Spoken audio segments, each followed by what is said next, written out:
ഇന്ന് മുരളീധരൻ മന്ത്രി ചാനലുകാരോട് ഒരു വലിയ ആനക്കാര്യം പറയുന്നത് ഞാൻ കണ്ടു. തിരുവനന്തപുരം മെഡിക്കൽ കോളേജിൽ ഇനി രോഗികൾക്ക് കിടക്കേണ്ടി വരില്ല. അടുത്തുള്ള താലൂക്ക് ആശുപത്രിയിൽ ഞങ്ങൾ എല്ലാ സജ്ജീകരണവും ചെയ്തു കൊടുത്തിരിക്കുന്നു. 100 ബെഡ് അവിടെ കൊണ്ടുവന്നിരിക്കുന്നു. ഇനി രോഗികൾക്ക് സമാധാനമായിട്ട് കിടക്കാം, ആശ്വസിക്കാം എന്നൊക്കെ പറഞ്ഞ്. പിന്നെ ആ കൂട്ടത്തിൽ അദ്ദേഹം ഒരു കാര്യം കൂടെ പറഞ്ഞു, ഇനി ഒരു 100 ബെഡും കൂടി ആഡ് ചെയ്യുമെന്ന്. ഒന്ന് കേൾക്കുക അത് ആദ്യം. ഇന്നലെ വരെ നിലത്തു വിരിച്ച പായയിൽ തണുത്തു വിറച്ച് കിടന്നിരുന്നവർക്ക് ഇനി മുതൽ ആശ്വാസത്തിന്റെ നാളുകളാണ്. കട്ടിലും മെത്തയും രോഗികളുടെ അവകാശമാണെന്ന സർക്കാർ നിലപാടിനെ തുടർന്നാണ് നടപടി. 100ഓളം കിടക്കകൾ ഇപ്പോൾ സജ്ജീകരിച്ചു കഴിഞ്ഞു. ഒരു 100 കൂടെ സജ്ജീകരിക്കുന്നുണ്ട്. പിന്നെ പനിയുടെ ക്ലിനിക്ക് ഇങ്ങോട്ട് മാറ്റും. അതോടൊപ്പം തന്നെ അവിടെ ഒരു മിനി ICU ഉൾപ്പെടെയുള്ള സംവിധാനങ്ങൾ ഒരുക്കിയിട്ടുണ്ട്. അപ്പോൾ രോഗികളെ ഇനി തിരുവനന്തപുരം മെഡിക്കൽ കോളേജിൽ ഇനി നിലത്ത് കിടത്തേണ്ട സാഹചര്യം ഉണ്ടാവില്ല.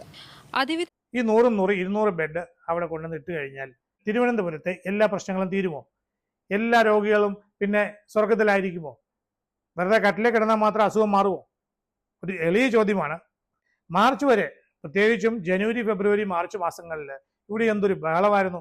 ആശുപത്രിയിൽ മരുന്നില്ല, പുറത്ത് പോയി മേടിച്ചുകൊണ്ട് വരാൻ പറയുകയാണ്, ഡയാലിസിസിനുള്ള കിറ്റില്ല, പേഷ്യൻസ് അവിടെ, രോഗികൾ അവിടെ കഷ്ടപ്പെടുന്നു, മരുന്ന് കമ്പനികൾക്ക് കാശ് കൊടുക്കാനുണ്ട്, വീണ മന്ത്രിക്ക് ഒരു പുല്ലും അറിയത്തില്ല, അവർ രാജിവെക്കണം എന്നൊക്കെ പറഞ്ഞ് എന്തെല്ലാം ബഹളമായിരുന്നു.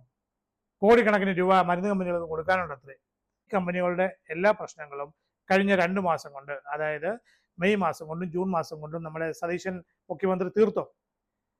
കടങ്ങളൊക്കെ വീട്ടിയോ? അവരിഷ്ടം പോലെ മരുന്ന് ഇപ്പോൾ ഡംപ് ചെയ്യുന്നുണ്ടോ? ഇല്ലെന്ന് എനിക്കറിയാം.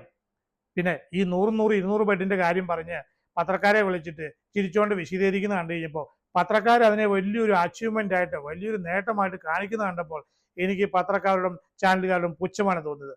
ഒരു സർക്കാരിനെ താഴെ ഇറക്കാൻ വേണ്ടിയിട്ട് നിങ്ങളെല്ലാവരും കാശ് മേടിച്ചിട്ട് ആഞ്ഞടിച്ച ആ സർക്കാരിനെതിരെ ഇവിടെ ഒന്നും നടക്കുന്നില്ല, ഒന്നും സംഭവിക്കുന്നില്ല. അതേ നിങ്ങൾ തന്നെ ഇപ്പോഴത്തെ ഈ സർക്കാരിനെ പുകഴ്ത്തി പറയുകയാണ്. 100-200 ബെഡ് കൊണ്ടിട്ട് കഴിഞ്ഞാൽ തിരുവനന്തപുരം മെഡിക്കൽ കോളേജിൽ എല്ലാ പ്രശ്നവും തീരുമെന്ന്. ഞാൻ നോക്കട്ടെ, 1 മാസം കഴിയുമ്പോൾ ഞാൻ ഇതേ ആശുപത്രിയിൽ പോകും. ഞാൻ അവിടെ നിന്നുള്ള വീഡിയോ എടുത്തിട്ട് ഇവിടെ അപ്ലോഡ് ചെയ്യും. അന്ന് നിങ്ങളെയൊക്കെ ഞാൻ അറിയിക്കുകയും ചെയ്യും. ആളുകൾ നിലത്ത് കിടക്കുന്നുണ്ടാവും എന്ന് എനിക്ക് ഉറപ്പുണ്ട്. നമുക്ക് നോക്കാം.